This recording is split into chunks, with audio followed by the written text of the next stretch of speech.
Sometimes I'll see a person put a video up that they're doing a 21-day challenge to quit smoking, and that'll be how they introduce themselves.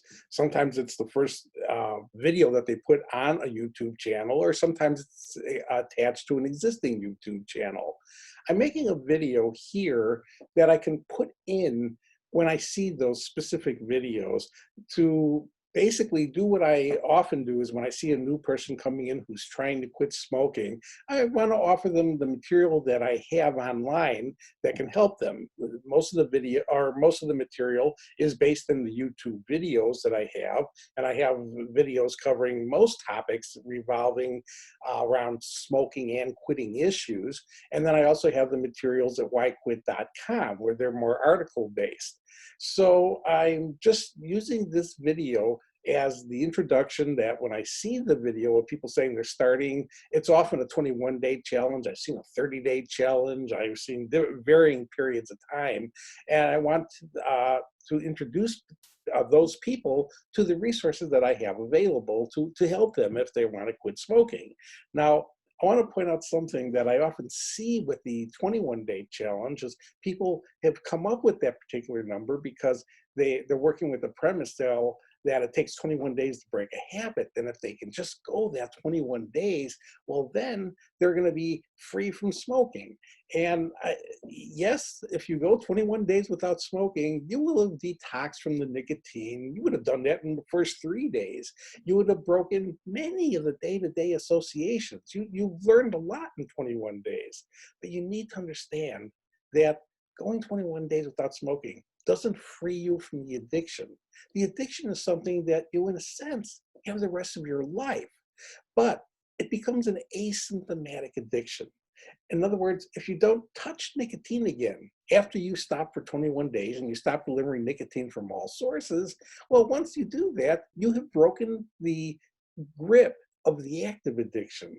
But you need to understand that the addiction is kind of still there for the rest of your life, which means if you administer nicotine again, it'll cause a relapse. You'll end up back smoking or back needing nicotine from some other source or back going through a full drug withdrawal process. You don't break the addiction by going a certain time period without smoking or without delivering nicotine.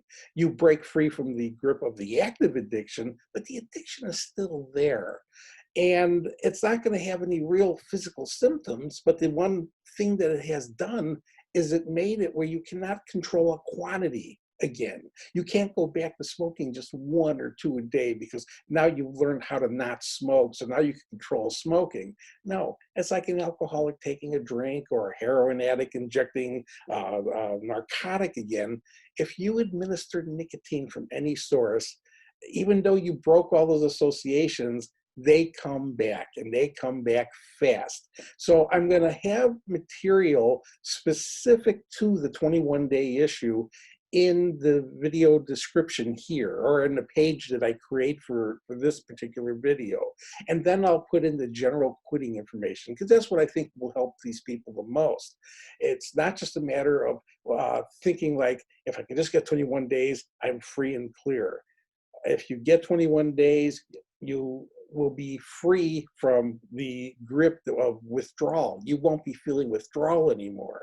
And you will have broken many triggers, but not all of them. And so a lot of the materials that I'm going to attach into this is to help you understand how there still may be triggers. There will be circumstances that will make you want to smoke, but those circumstances will not cause you to be a smoker again as long as you don't give in to the thoughts that are created. And there's a big difference between the thoughts that you get after you've been off for several days compared to the thoughts or the physical cravings that you were having when you were first stopping. Those thoughts are physical withdrawal, are induced by physical withdrawal. And there's a limited amount of things you can do to minimize those thoughts or to cause those thoughts not to happen at all. They're physiologically induced. Your body is craving it.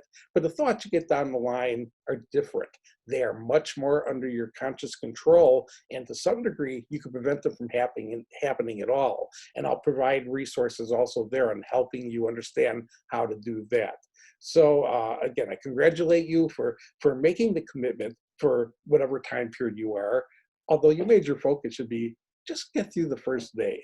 The next day you get through the next day. The day after that you work on getting through that day. And you don't want to work with the idea that, oh, once you get 21 days, then it's over and you can control it now. And that's the danger here. And there'll be some people who will work with the rationale like, oh, I got through 21 days without smoking. Boy, do I deserve a cigarette for that. And that's another kind of mind game that can happen when a person works with a specific time period that has an end date, whatever that date is.